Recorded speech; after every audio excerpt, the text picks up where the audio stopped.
কাল পর্যন্ত গোষ্ঠলীলায় প্রাণ গোবিন্দ যত না গরু চড়িয়েছেন তার থেকে বাঁশি বেশি বাজিয়েছেন। কারণ ওনার বাঁশি বাজানোর মধ্যে দিয়ে সবই হতে পারে, সৃষ্টি স্থিতি প্রলয় হতে পারে, ওদিকে ব্রহ্মার ধ্যানও ভেঙে যেতে পারে, এদিকে মা যশোদার প্রাণ আকুল হতে পারে, রাধারানী সখীদের সঙ্গে ব্যাকুল হতে পারেন। সব কাজ ওই এক জায়গায় বসে যদি তাকে করতে হয় তাহলে বাঁশি বাজানোটাই তার প্রধান কাজ। তাই গোবিন্দের বাঁশি শুনে গরুগুলো আপন মনে চড়ছে, কেউ কেউ এত বিভোর হয়ে যাচ্ছে ঘাস খেতে ভুলে যাচ্ছে, ফ্যাল ফ্যাল করে গোবিন্দের মুখের দিকে তাকিয়ে রয়েছে গরু বাছুর আর বাঁশি শুনছে। কিন্তু ওই বাঁশি দূরে গিয়ে যখন রাধারানীর কানে পৌঁছলো, রাধারানী যে উন্মাদিনী হয়ে গেলেন। ললিতা, ওই শোন, ওই শোন, কোন কুঞ্জে সই। আস্তে একটা দুর্লভ কীর্তন গাইছি বাবা, একটু ধৈর্য ধরে শুনবেন। আড়তালের গান, বাণীটা খুব সহজ, গানটা অতি মধুর। কোন কুঞ্জে সই বাজে ওই শ্যামের মুরলী, এটা হচ্ছে বাণী। কোন কুঞ্জে সই বাজে ওই শ্যামের মুরলী। আড়তালের গান। আড়তালটি কেমন? বড় তাল, 20 মাত্রার তাল, 8 4 8 ছন্দ। 20 মাত্রাটা কিভাবে হবে? 8 4 8। এই দেখুন, হাতের দিকে দেখলে বুঝতে পারবেন। 1 2 3 4 5 6 7 8 9 10 11 12 13 14 15 16 17 18 19 20 1 8 4 8। কোন কুঞ্জে সই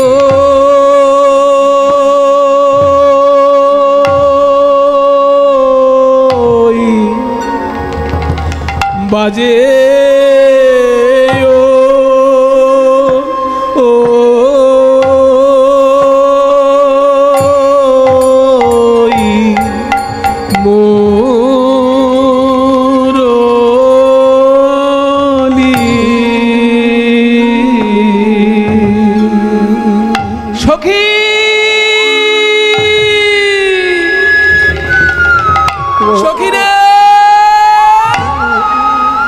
কোন কুঞ্জে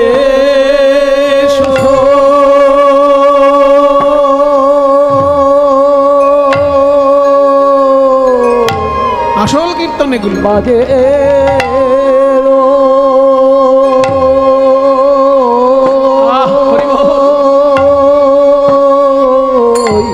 বাজে ওই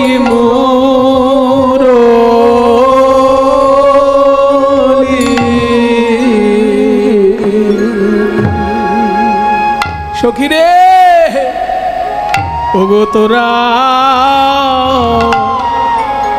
তোরা ভালো করে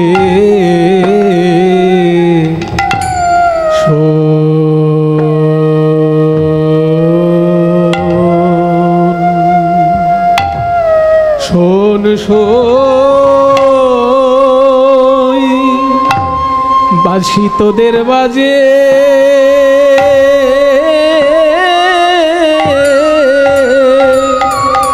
তোদের বাজে কানের কাছে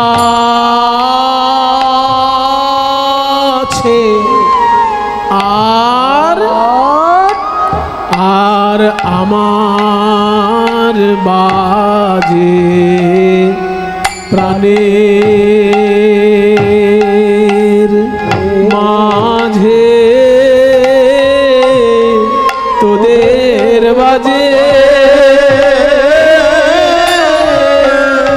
বাজে কানের কাছে। ওগো তোরা ভালো। শেষ, আবার দ্বিতীয় অংশ গাইব রে।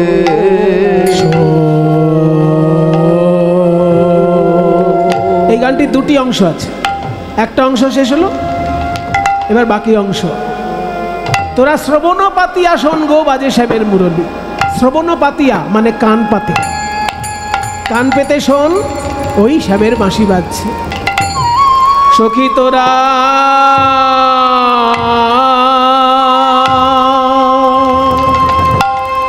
ওগো তোরা শ্রবণ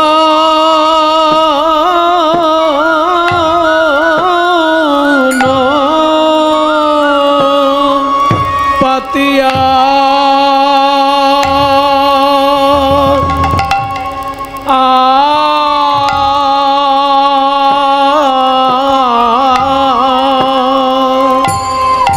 শ্রবণ পাতিয়া শোন বাজে শ্যামের মুরলী।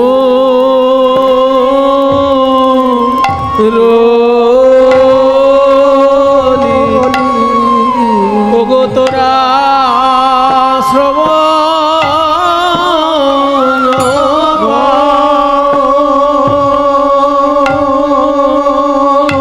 কান পেতে শোন সখী বাঁশি বাজে, বাজে জয় রাধে শ্রী, জয় রাধে শ্রী রাধে বলে। শোন ওই শোন শ্যামের বাঁশি বাজে জয় রাধে শ্রী রাধে রাধে বলে।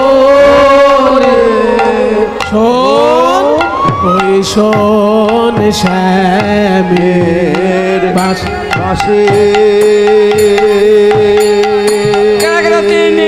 বাঁশি বাজে রাধে বলে। ওই শ্রবণ পাতিয়া। ওই যে শ্যামের বাঁশি বাজছে, এখন আমি কি করি বল? শ্যামের বাঁশি তুমি ওইভাবে বেজো না বাঁশি।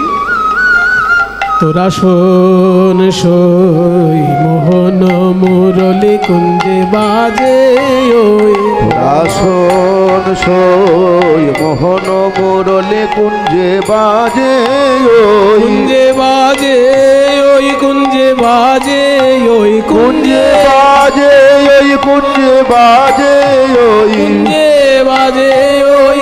ওই শোন বাঁশি বাজছে ওই বাঁশি বাজছে ওই শোন বাঁশি বাজছে রাধে রাধে রাধে বলে বাঁশি। তাই গৌরহরি বলে রাধে রাধে রাধে বলে বাঁশি বাজছে। ওগো রাধে রাধে রাধে বলে বাঁশি বাজছে। কুঞ্জে বাজে ওই কুঞ্জে বাজে ওই কুঞ্জে বাজে ওই কুঞ্জে বাজে ওই কুঞ্জে বাজে ওই মোহন মুরলী কুঞ্জে বাজে ওই মোহন মুরলী কুঞ্জে বাজে ওই। এই দিব্যি দিয়ে দিলাম, আমি কিন্তু কৃষ্ণ দর্শনে যাব। তোরা যদি দেরি করেছিস তাহলে আমার মাথার দিব্যি দিব্যি দিলাম। হেন অভিসার কালে যে ধ্বনি বিলম্ব করে, অভিসার কালে যে ধ্বনি বিলম্ব করে। দোহাই দিব্যি দিচ্ছে কিন্তু, দোহাই গোবিন্দের তারে, দোহাই গোবিন্দের তারে, দোহাই গোবিন্দের তারে, দোহাই গোবিন্দের তারে। এই তোরা যাবি কি না যাবি? তোরা যাবি কি না যাবি তাই বল গো সই। তোরা যাবি কি না যাবি তাই বল গো সই। তোরা যাবি কি না যাবি, যাবি কি না যাবি, যাবি কি না যাবি, না নাই আমার তো না গেলেই নয়, যাবি কি না যাবি বল, আমার তো না গেলেই নয়, যাবি না নাই আমার তো না গেলেই নয়, যাবি তোরা যাবি কি না যাবি তাই বল গো, তোরা যাবি কি না যাবি বল বল গো সই, তোরা শোন সই মোহন মুরলি কুঞ্জে বাজে, কোন সই মোহন মুরলি কুঞ্জে বাজে ওই। আরে যাব যাব যাব। ও মায়েরা, আজকে রাধারানী বাঁশি শুনে পাগল হয়ে গেছে, কৃষ্ণের কাছে যাবেন বলছেন, আর আপনাদেরকে জিজ্ঞেস করছেন তোরা যাবি কি না যাবি। তা আপনারা কোনটা চান? যাবেন তো? তো যেসব মায়েরা যেতে চান তারা একবার জোর করে উলুধ্বনি দিন দেখি।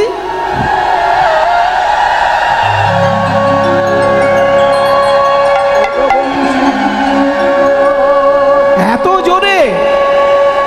বাবা রে বাবা! মায়েরা সবাই রাধারানীর সঙ্গে কৃষ্ণ দর্শনে যাবে বলে এত সুন্দর উলুধ্বনি দিয়েছে। আচ্ছা, বাবারা কি করবেন? বাবারা যাবেন তো? তাহলে সবাই মিলে একবার প্রাণ ভরে হরিধ্বনি দিন দেখি। নিতাই গৌর হরি বল। হরি বল হরি। সবাই রাজি? তবে শোন রাধে, তোকে এরকম পাগলিনীর মতো পাঠাবো না, তুই রাজার মেয়ে, অল্প হলেও তোকে সাজাবো তারপর পাঠাবো। হরি বল। তাই না? ললিতা বলে গো রাধে, আগে সাজাইব মন সাধে। ও ললিতা বলে গো রাধে, আগে সাজাইব মন সাধে। ললিতা বলে গো রাধে, সাজাইব আর ললিতা বলে গো রাধে, আগে সাজাইব মন সাধে। যেতে হবে তাহা মোরা জানি গো, যেতে হবে তাহা মোরা জানি গো। বলি আমরা তোমার সঙ্গে যাব, বাকি সখীগণে সঙ্গে লব। আমরা তোমার সঙ্গে নেব, বাকি সখীগণ সঙ্গে নেব। একা কেন যাবে ধনী তুমি, একা কেন? তোমার কেউ কি নাই হে, কেউ কি নাই হে, একা কেন যাবে বনে, কেউ কি নাই হে। তুমি একা কেন যাবে ধনী, কেউ কি নাই হে। একা কেন যাবে তুমি রাজনন্দিনী, আবার কুলবালা একা কেন যাবে। রাজনন্দিনী কুলবালা, কেন যাবে তুমি রাজনন্দিনী কুলবালা, কেন যাবে তুমি রাজনন্দিনী কুলবালা, কেন যাবে বলে, কেউ কি নাই হে। কেন যাবে ধনী তুমি, ওগো একা কেন যাবে ধনী তুমি। একটা কথা বলবো, আজকে কিন্তু আমার গোবিন্দকে রূপ দেখানোর জন্য আমি যাচ্ছি না, আজকে আমি আমার প্রাণ গোবিন্দের কাছে বংশী শিক্ষা গ্রহণ করার জন্য যাচ্ছি। মানে সে শেখাবে, আমি শিখব, তার মানে সে শিক্ষক, আমি ছাত্রী। ছাত্রী ভাব নিয়ে আজকে কৃষ্ণের কাছে যাব, কিন্তু উগ্র সাজ যেন সাজাবি না। মন হরণ করার জন্য আমি যাচ্ছি না, আমি শিক্ষা লাভের জন্য যাচ্ছি। সেই জন্য আমার সাজের মধ্যে যেন উগ্রতা প্রকাশ না পায়, ভদ্রভাবে অল্প করে সাজিয়ে দে। বলে তাই দেব রে বাবা, তাই দেব। রাইকে সাজাইছে ভালে, লবঙ্গ মালতি মালে।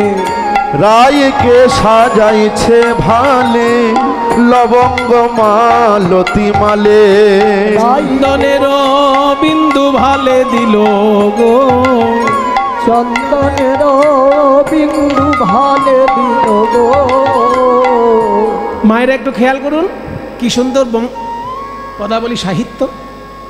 বলছে রাধারানীকে সাজাচ্ছে, বেশি ঝলমলে পোশাক নয়, সাজ তো বিভিন্ন জায়গায় বিভিন্ন রকম হবে নাকি। আপনি যখন স্কুল কলেজে যাবেন তখন আপনার সাজের মধ্যে যেন ভদ্রতা থাকে, আর আপনি যখন বিয়ে বাড়িতে যাবেন যতটা খুশি উগ্র সেজে যান, কারণ বিয়ে বাড়ি মানে ঝলমলে ব্যাপার, ছবি তোলার জন্য যাবেন সেখানে, যত পারেন উগ্র সাজুন। কিন্তু যখন আপনি কলেজে যাবেন, যখন আপনি স্কুলে যাবেন, যখন শিক্ষা অর্জনের জন্য যাবেন, ভদ্রভাবে যতটা অল্প সাজ হয় সেটুকুই তো করে সবাই। তাই রাধারানীকে আজকে সাজাচ্ছেন, কি করলেন দেখুন, একটা মালা পরিয়ে দিল আর একটু চন্দনের বিন্দু ভালে দিল, মানে কপালে এক ফোঁটা চন্দন, বেশি উগ্র করে নয়, এক ফোঁটা চন্দন। আবার যেহেতু রাধারানী কুলোবালা, রাজনন্দিনী আবার কুলোবালা, কুলোবালা যেহেতু, ওই জন্য চন্দনের উপরে সিঁদুরটা দিল। আমরা শিখে নিলাম যে সিঁদুর থাকলে চন্দন কোথায় দিতে হয়। যদি কোনো মা জননীর কপালে সিঁদুর থাকে, তাহলে সিঁদুরের এতটা সম্মান যে সেই সিঁদুরের উপরে চন্দন দেওয়া যায় না, চন্দন দিতে গেলে সিঁদুরের নিচে দিতে হবে। এটা ওই সিঁদুরের মর্যাদা রক্ষা করার জন্য। তাই চন্দনের ফোঁটা যখনই দিয়েছে, তার উপরে দিল সিঁদুরের ফোঁটা, বলি উপরে সিঁদুরের বিন্দু, রবি কোলে যেন ইন্দু, উপরে সিন্দুর বিন্দু, সভারে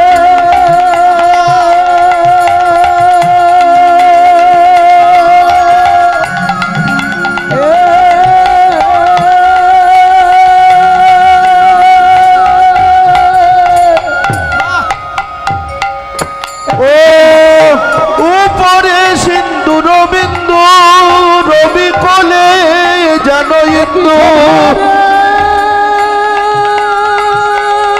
আশ্চর্য, কি সুন্দর উদাহরণ দিলেন পদকর্তা, খেয়াল করুন। বলছে উপরে সিন্দুরের বিন্দু, এবার সাহিত্য, রবি কোলে যেন ইন্দু। রবি মানে সূর্য, ইন্দু মানে চাঁদ, উপরে সিঁদুর, সিঁদুরের নিচে চন্দন, দেখে মনে হচ্ছে সূর্য দেবতা যেন চাঁদকে কোলে নিয়ে উদয় হয়েছে। কি অপূর্ব সাহিত্য! এই হচ্ছে বাংলার বৈষ্ণব পদাবলী। উপরে সিঁদুরের বিন্দু, রবি কোলে যেন ইন্দু। এবার কোলেটা পদাবলী সাহিত্যে করে লেখা হয়, লয়ের পরিবর্তে রয়ে একার দেওয়া হয়, এইটুকু, মানেটা কোলেই। উপরে সিন্দুর বিন্দু, রবি করে যেন ইন্দু,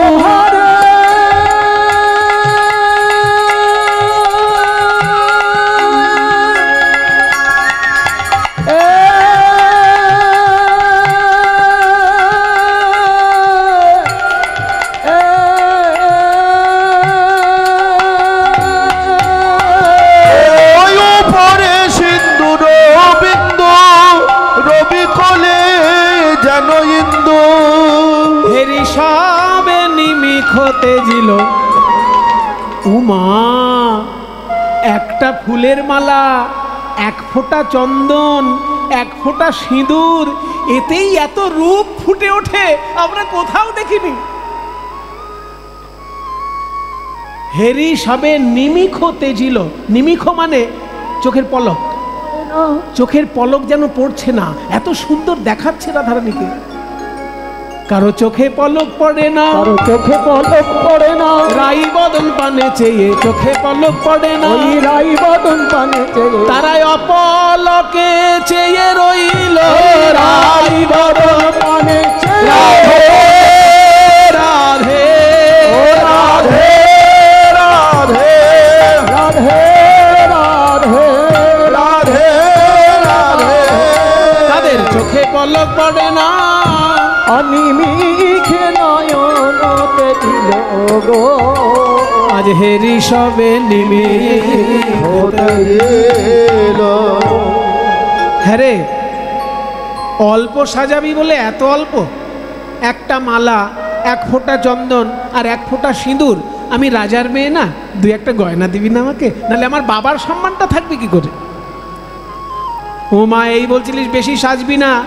হ্যাঁ, আমার জন্য সাজবো না, আমার বাবার তো একটা সম্মান আছে। তা তো ঠিক, তুই বৃষভানু রাজার মেয়ে, তাহলে কয়েকটা গয়না পরিয়ে দিই তোকে। রাইধনী আমার ভূষণ পরে, যাতে মনোহরের মনোহরে, আই ধনী আমার ভূষণ পরে, যাতে মনোহরের মনোহরে, মনোহরের মনোহরে ধৈর্য ধরিবে কি বায়ানে গো, ধৈর্য ধরিবে কি বায়ানে গো ধৈর্য ধরিবে কে বায়ানে। সারা বিশ্ববাসীর মন ভুলে যায় গোবিন্দের মুখের দিকে তাকালে, আর সেই গোবিন্দের মন ভুলে যায় আমার রাধারানীর মুখের দিকে তাকালে। তাহলে অন্য লোকের ধৈর্য কি করে ধরবে? ধৈর্য ধরিবে কি বা আনে? এত সুন্দর পদ যিনি লিখেছেন তার উদ্দেশ্যে সবাই একবার প্রণাম করুন। গোবিন্দ দাসেতে কয় মোর মনে হেন লয়, গোবিন্দ দাসেতে কয় তুলনা নাহি কহাই। গগনের চাঁদ যেন নামিয়াছে ভূমে গো, চাঁদ যেন নামে আছে গগনের চাঁদ যেন নামিয়াছে ভূমে গো, চাঁদ যেন নামে আছে ভূমে। রাধা রানীর অঙ্গ শোভা দেখে আমার মনে হয় যেন রাজকন্যা নয়, যেন আকাশের চাঁদ নেমে এসেছে। না না, চাঁদ নয়, চাঁদ নয়, যেন চাঁদের মালা চলেছে, মালা চলেছে, চাঁদের মালা চলেছে, মালা চলেছে। ভানুবালা নয়, যেন চাঁদের মালা চলেছে, ভানুবালা নয়, যেন চাঁদের মালা চলেছে। হাতে চাঁদ পায়ে চাঁদ, চাঁদের মালা চলেছে, ধনির হাতে চাঁদ পায়ে চাঁদ, চাঁদের মালা চলেছে। হাতে চাঁদ মানে রাধারানীর 10টা নখে 10টি চাঁদের মতো উজ্জ্বলতা। হাতে যেন 10টি চাঁদ, পায়ের 10টি নখেও যেন 10টি চাঁদ। হাতে চাঁদ পায়ে চাঁদ, চাঁদের মালা চলেছে, ধনির হাতে চাঁদ পায়ে চাঁদ, চাঁদের মালা চলেছে। হাতে চাঁদ পায়ে চাঁদ, আবার কপালে চন্দন চাঁদ। হাতে চাঁদ পায়ে চাঁদ, কপালে চন্দন চাঁদ, হাতে চাঁদ পায়ে চাঁদ, কপালে চন্দন চাঁদ, হাতে চাঁদ পায়ে চাঁদ, কপালে চন্দন চাঁদ, হাতে চাঁদ পায়ে চাঁদ, চন্দন চাঁদ। চাঁদের মালা চলেছে, চাঁদ যেন নামিয়াছে ভূমে গো, চাঁদ যেন নামিয়াছে ভূমে। হয়েছে তোদের সাজানো, হয়েছে সাজানো। এবার আমি যাই। আবেশ সখীর অঙ্গে, আবেশে সখীর অঙ্গে, আবেশে সখীর অঙ্গে, আবেশে সখীর অঙ্গে, অঙ্গ হেলাইয়া, আবেশে সখীর অঙ্গে, আবেশে সখীর অঙ্গে, আবেশে সখীর ও আবেশে সখীর অঙ্গে, অঙ্গ হেলাইয়া, আবেশে সখীর অঙ্গে, অঙ্গ হেলাইয়া, ও আবেশে সখীর অঙ্গে, অঙ্গ হেলাইয়া।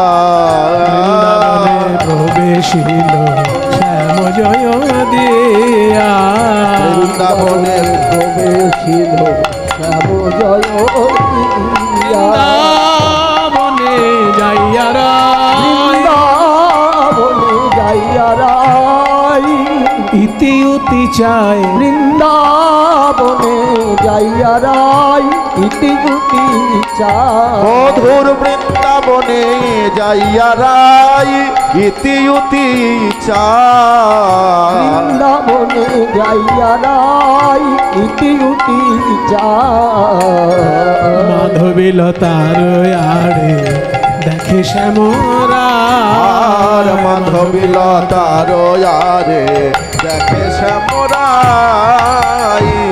সারা বৃন্দাবন খুঁজতে খুঁজতে দেখে মাধবীলতার আড়ালে গিয়ে প্রাণ গোবিন্দ আপন মনে বাঁশি বাজাচ্ছে।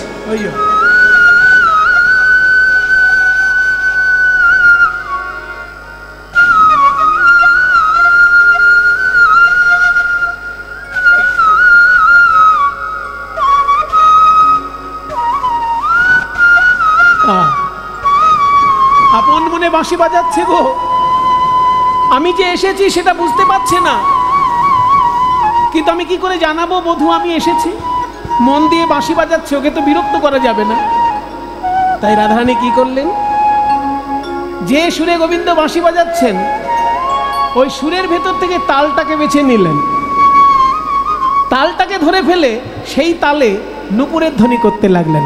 1 2 3, 1 2 3, 1 2 1 2 1 2 3, 1 2 1 2 1 2 3, 1 2 3, 1 2 3, 1 2 1 2 1 2 3, নুপুরের ঝুনু ঝুনু, নুপুরের রুনু ঝুনু, নুপুরের রুনু ঝুনু, পড়ে গেল সারা।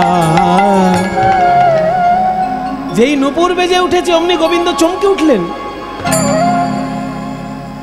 এত মিষ্টি নুপুরের ধ্বনি, নুপুরের ধ্বনি এত মিষ্টি, এ তো আমার রাধারানীর চরণ ছাড়া আর কারো চরণে এত মিষ্টি নুপুরের ধ্বনি থাকে না। নাগর চমকি বলে রাই এলো পারা, নাগর চমকি বলে রাই এলো পারা, আমার রাই বুঝি এলো গো, রাই বুঝি এলো গো। এমন নুপুর ধ্বনি কে বাজানে, এমন নুপুর ধ্বনি কে বাজানে, আমার বাঁশির সুরে তাল মিলায়ে নুপুর ধ্বনি কে বাজানে, আমার বাঁশির সুরে তাল মিলায়ে নুপুর ধ্বনি কে বাজানে, আমার রাই বুঝি এলো গো। নুপুরের রুনু ঝুনু, পড়ে গেল সারা।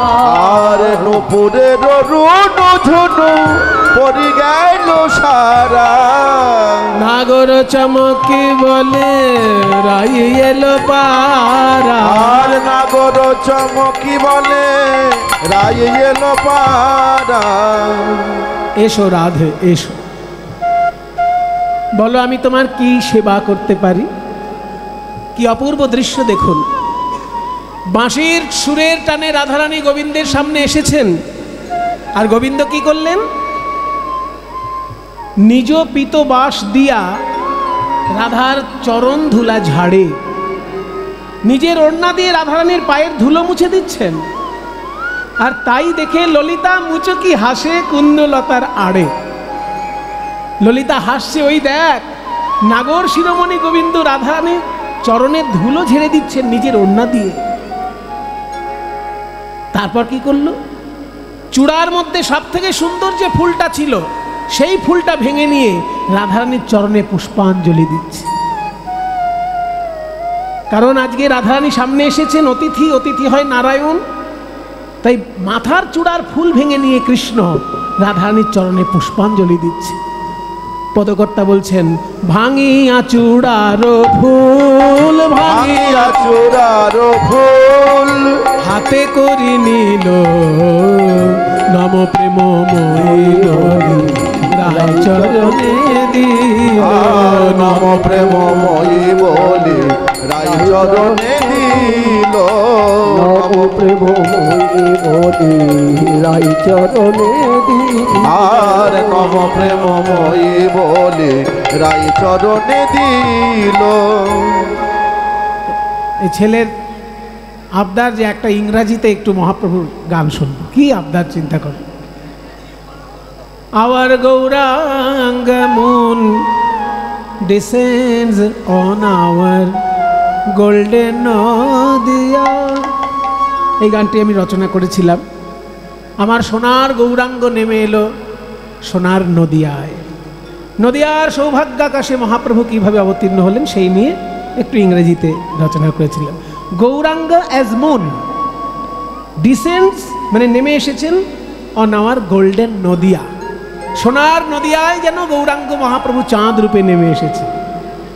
Hour Gauranga moon descends on our golden Nadia, our Gauranga moon descend in our golden Nadia, and removes all illusions disease with her arms panacea, And removes all illusion disease with her name panacea. whenever there is the appearance of a moon in the sky, all the darkness goes away, all the darkness removes. আকাশে যখনই চাঁদ ওঠে অমনি অন্ধকার দূরে চলে যায়, কিন্তু রোগ দূরে যায় না। কিন্তু whenever our Gauranga Mahaprabhu descended on golden nadia. The illusion as a disease, এই যে মায়া মোহ, এটা তো একটা রোগ আমাদের। এই মায়া মোহরূপী রোগ তিনি দূর করে দিলেন আর অজ্ঞানের অন্ধকার দূর করে দিলেন। He removes the disease of our illusion and the darkness of our innocence. Removes all illusions disease with Hari Nam's panacea, and removes all illusion disease with Hari Nam panacea. Our Gauranga moon descends on our golden nadia. Our Gauranga moon descends in our golden nadia. This humble Suman sings, my Mahaprabhu brings. This humble Suman sings. এই দিন সুমন গাইছে, my Mahaprabhu brings. What did Chaitanya Mahaprabhu bring for us? Chaitanyadev আমাদের জন্য কি আনলেন? Taking from Radha's treasury divine love's ambrosia. Ambrosia মানে অমৃত, divine লাভ মানে দিব্য প্রেম। রাধারানীর ওই প্রেমের ভান্ডার থেকে দিব্য প্রেমের অমৃত তিনি আমাদের জন্য এনে দিলেন। This humble Suman sings, my Mahaprabhu brings. Taking from Radha's treasury love's ambrosia. Our Gauranga moon descends in our golden nadia. Our Gauranga moon descends on our golden nadia. Radharani যখন এসে প্রাণ গোবিন্দের সামনে দাঁড়িয়েছেন, মাথার চূড়ার ফুল দিয়ে রাধারানীকে নিবেদন করলেন, তবুও রাধারানী কিন্তু মাথা নিচু করে আছে। কি গো রাধারানী আমার সঙ্গে কথা বলছে না কেন? কি হয়েছে রাধার? মান করার মতো তো কোনো ঘটনা ঘটেনি। বলে মান নয়, আজকে অভিমান। কিসের অভিমান? ওই যে যখন তখন তুমি বাঁশি বাজাও, ওই জন্য অভিমান করেছে। রাধারানী বলছে, প্রাণনাথ তুমি যখন তখন বাঁশি বাজিয়ে দাও, আমার খুব কষ্ট হয়, তাই আজকে আমি তোমার কাছে বাঁশি শিখবো, আমিও বাজাবো। তখন বাঁশি শুনলে তুমি বুঝতে পারবে যারা শোনে তাদের কত কষ্ট হয়। তুমি বাঁশি বাজানো জানো না, হে তুমি বাঁশি জানো জানো না, বধূ তুমি জানো না, তুমি জানো না, তুমি জানো না, ওই বাঁশি বাজানো তুমি জানো না, ওই বাঁশি বাজানো তুমি জানো না, তুমি জানো না, তুমি জানো না, হে তুমি বাঁশি বাজানো জানো না। তাহলে আমায় কি করতে বলো? আমাকে শিখিয়ে দাও বাঁশি, শিখিয়ে দেবো। কিন্তু তোমাকে যে আমার মতন বাঁকা হয়ে দাঁড়াতে হবে রাধে। বাঁকা? হ্যাঁ। আচ্ছা, এখন যদি বাঁকা হয়ে দাঁড়াতে না পারো, আমি এই গরু তাড়ানো লাঠিটা তোমাকে ধরছি, এই লাঠির উপর ভর করে তুমি দাঁড়াও, তারপর বাঁকা হয়ে দাঁড়াও। বলে বাঁকাটা হব কি করে? বলে প্রথমে চরণ বাঁকাবে, তারপর কোমর বাঁকাবে, তারপর ঘাড় বাঁকাবে, এইবার বাঁশি। বলে ওরে বাপরে, এত বাঁকা দাঁড়াতে হবে? হ্যাঁ, কষ্ট আছে।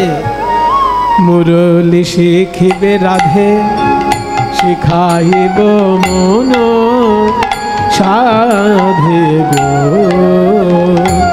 যাহা বলি শুনো ও বিনোদিনী, গাধা বলি শুনো এবার ত্রিভঙ্গ ঠামে দাঁড়াও দেখি চরণে চরণ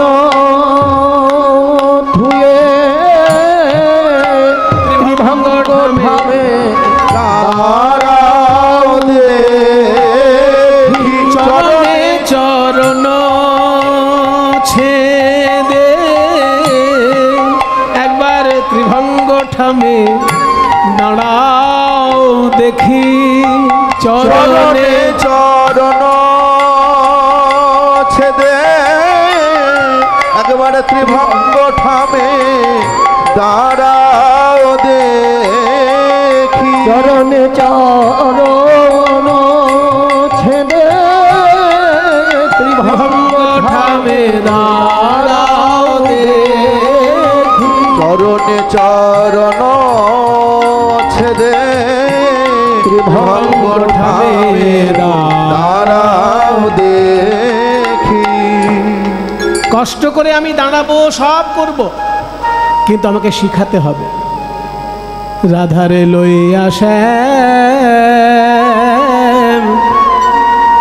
মুরলি শিখায় মহানন্দে আনন্দে মুরলি শিখায় মহানন্দে রাধারে লইয়া শ্যাম মুরলি শিখায় মহানন্দে আনন্দে। মায়েরা জেনে রাখো, একটু বাঁশি নিয়ে তত্ত্ব বলে নি। শ্রীকৃষ্ণের হাতে যে বাঁশি, সেই বাঁশি থাকে 3 রকমের। একটা ছোট বাঁশি, একটা বড় বাঁশি, আর একটা মাঝারি। ছোটটা কত ছোট তার মাপ আছে। পারিকাক্ষভাবে বেণু দ্বাদশাঙ্গুল দৈর্ঘ্য ভাগ, অর্থাৎ শ্রীকৃষ্ণের যে বাঁশিটা 12 আঙুল লম্বা। 1 আঙুল মানে কিন্তু একটা আঙুল নয়, 1 আঙুল মানে একটা আঙুল, গোটা আঙুল নয়। 1 আঙুল মানে এই মাথা থেকে প্রথম করটা পর্যন্ত, এটাকে 1 আঙুল বলে। এসব পুরনো হিসেব সবাই জানে না। 1 আঙুল মানে গোটা একটা আঙুল না, কিন্তু 1 আঙুল কথাটার অর্থ হচ্ছে মাথা থেকে এই করটা পর্যন্ত, এইটা 1 আঙুল। মোটামুটি আপনাদের বর্তমান হিসেবে 1 ইঞ্চি ধরতে পারে। তাহলে পারিকাক্ষভাবে বেণু দ্বাদশাঙ্গুল দৈর্ঘ্য ভাগ, 12 আঙুল লম্বা। তার মানে 1 আঙুল যদি 1 ইঞ্চি হয়, 12 আঙুল 12 ইঞ্চি, অর্থাৎ 1 ফুট।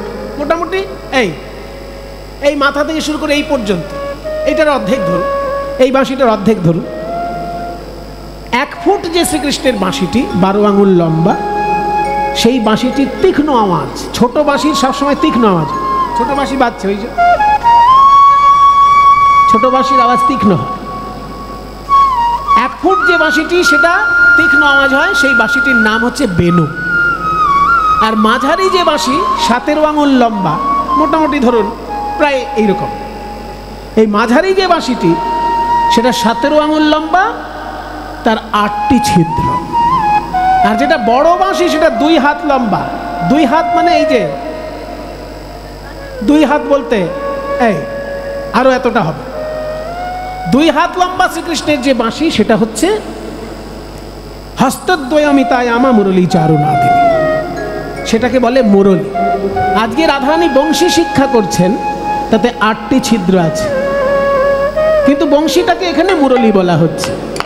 মুরলী শিখায় মহানন্দে রাধারে লইয়া শ্যাম মুরলী শিখায় মহানন্দে। 8টি ছিদ্রের মধ্যে প্রথম ছিদ্র, প্রথম রন্ধ্রের গানে ব্রহ্মারও ভাঙিল ধ্যানে। ও গো প্রথম রন্ধ্রের গানে ব্রহ্মারও ভাঙিল ধ্যানে গো। প্রথম রন্ধ্র যেই বাজলো, অমনি ব্রহ্মার ধ্যান ভেঙে গেল। কে? আমি যে সৃষ্টি তত্ত্ব ভুলে যাব। কে এত সুন্দর বাঁশি বাজাচ্ছে? ব্রহ্মা। প্রথম রন্ধ্রের গানে ব্রহ্মারও ভাঙিল ধ্যানে। আর প্রথম রন্ধ্রের গানে ব্রহ্মারও ভাঙিল ধ্যানে গো। দ্বিতীয়তে যমুনাও যায় গো রাধে, দ্বিতীয়তে যমুনায়ু যায় গো রাধে। দ্বিতীয় রন্ধ্র যখন বাজছে যমুনা উল্টো দিকে যাচ্ছে। আপনারা জানেন যমুনা হিমালয় পর্বতে উৎপন্ন হয়েছে যমুনোত্রী নামক জায়গায়, আর মিলেছে কোথায়? প্রয়াগ তীর্থে গঙ্গার সঙ্গে এসে মিলে গেছে যমুনা। তার মানে হিমালয় থেকে আসছে, প্রয়াগে গঙ্গার সঙ্গে মিলে যাচ্ছে, একমুখী প্রবাহ। কিন্তু যখনই কৃষ্ণের বাঁশিতে দ্বিতীয় রন্ধ্র বাজে অমনি যমুনা উল্টো দিকে যায়, বিপরীত দিকে যায়। কেন বিপরীত দিকে যায়? যমুনা মনে মনে ভাবে যে এত সুন্দর বাঁশি শোনালো তার দুটি রাঙা চরণ আমি ধুয়ায়ে আসি গো, ধোয়ায়ে আসি গো। তাই যমুনায় উজান চলে ধোয়ায়ে আসি গো, তাই যমুনা উজান চলে চরণ ধোয়াবে বলে যমুনায় উজান চলে, চরণ ধোয়াবে বলে তাই যমুনা উজান চলে, চরণ ধোয়াবে বলে তাই যমুনা উজান চলে, চরণ ধোয়াবে বলে তাই যমুনা উজান চরণ চলে। ধোয়ায়ে আসি গো, দ্বিতীয়তে যমুনা উজায় গো। দ্বিতীয়তে যমুনা উজায় গো। এবার তৃতীয় রন্ধ্রেরও কথা শুনো বৃষভানু সুতা। তৃতীয় রন্ধ্রের কথা শুনো বৃষ ভানু সুতা। বাঁশির তৃতীয় রন্ধ্র যদি বাজে কি হয়?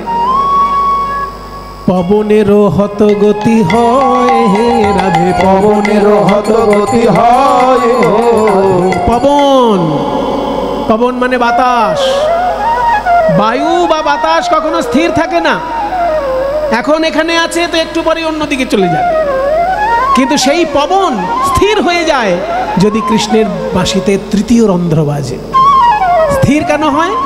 ভাবে আর একবার শুনবো, আর একবার শুনবো, আর শোনা হয় কি না হয়, আর একবার শুনবো, আর শোনা হয় কি না এমন হয়। মধুর মুরলী ধ্বনি আর শোনা হয় কি না, ওই মধুর মুরলী ধ্বনি, আর শোনা হয় কি না, ওই মধুর মুরলী ধ্বনি আর শোনা হয় কি না। আর একবার শুনবো। পবনেরও হতগতি হয় হে রাধে, পবনেরও হত গতি হয় গো।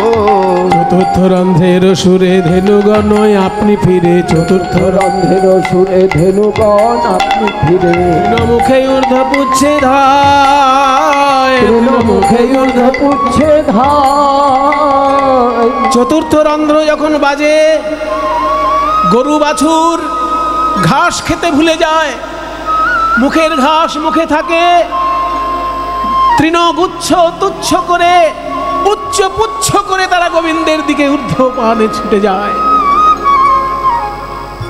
মুখের ঘাস মুখেই থাকে, তৃণমুখে ঊর্ধ্ব পুচ্ছে ধায় গো তারা, তৃণমুখে ঊর্ধ্ব পুচ্ছে ধায় গো তারা। পঞ্চম রন্ধ্রের গানে গোপিকার বিধে প্রাণে, পঞ্চম রন্ধ্রের গানে গোপিকার বিধে প্রাণে, আলু থালু পাগলিনী ধায় হে তারা আলু থালু পাগলিনী ধায় হে। আলু থালু পাগলিনী ধায় হে তারা, আলু থালু পাগলিনী ধায় হে তারা। আলু থালু বেশে পাগলিনী হয়ে ছুটে যায় গোপীর প্রাণে যখন পঞ্চম রন্ধ্র বাজে। ষষ্ঠ রন্ধ্র, ষষ্ঠ রন্ধ্রে 6 ঋতু একসঙ্গে উদয় হয়। ষষ্ঠ রন্ধ্রের গীতে কদম্ব হয় বিকশিতে, ষষ্ঠ রন্ধ্রের গীতে কদম্ব হয় বিকশিতে। ষড় ঋতু একত্রে একত্রে সপ্তম রন্ধ্রের গানে পাষাণ দ্রবিল গুণে, রন্ধ্রের গুণে পাষাণ হইল পানি, পাষাণ আপনি দ্রবময় হে রাধে, পাষাণ আপনি দ্রবময় হে রাধে। মুরলী শিখায় 8টি রন্ধ্রের মধ্যে 7টি বলা হয়ে গেল, একটা বাকি আছে, কিন্তু সেটা আমি সবাইকে শেখাই না রাধে, কারণ ওইটা আমার প্রিয়। ওই অষ্টম রন্ধ্রে কি হয় জানো? অষ্টম রন্ধ্রে তেরাই আমি তোমার নাম গাই, অষ্টম রন্ধ্রে তেরাই আমি তোমার নাম গাই, অষ্টম রন্ধ্রে তেরাই আমি তোমার নাম, অষ্টম রন্ধ্রে তেরাই আমি তোমার নাম গাই। মোর বংশী এত গুণ ধরে, মোর বংশী এত গুণ ধরে, জ্ঞানদাস দাসেতে কয় বংশী শিক্ষা তারে কয়, জ্ঞান দাসেতে কয় কয় বংশী শিক্ষা তারে কয়, না শিখাইলে শিক্ষা বলি কারে, রাধে না শিখাইলে শিক্ষা বলি কারে। রাধারানীর কাছে শ্রীকৃষ্ণের কাছে রাধারানী যখনই বংশী শিক্ষা গ্রহণ করলেন, আর সেই বংশীধ্বনিতে কৃষ্ণ নাম উচ্চারিত হতে লাগলো। বাজে রে বাঁশরি বৃন্দাবনে, বাজে রে বাঁশরি বৃন্দাবনে, মধুর বাঁশরি বাজে রায় বদনে, মধুর বাঁশরি বাজে রায় বদনে, বাজে রে বাঁশি বৃন্দাবনে, বাঁশরিতে বাজে আজি কৃষ্ণ কৃষ্ণ ধ্বনি, বাঁশরিতে বাজে আজি কৃষ্ণ কৃষ্ণ ধ্বনি, শুনি আনন্দিত আমার শ্যাম গুণমণি, শুনি আনন্দিত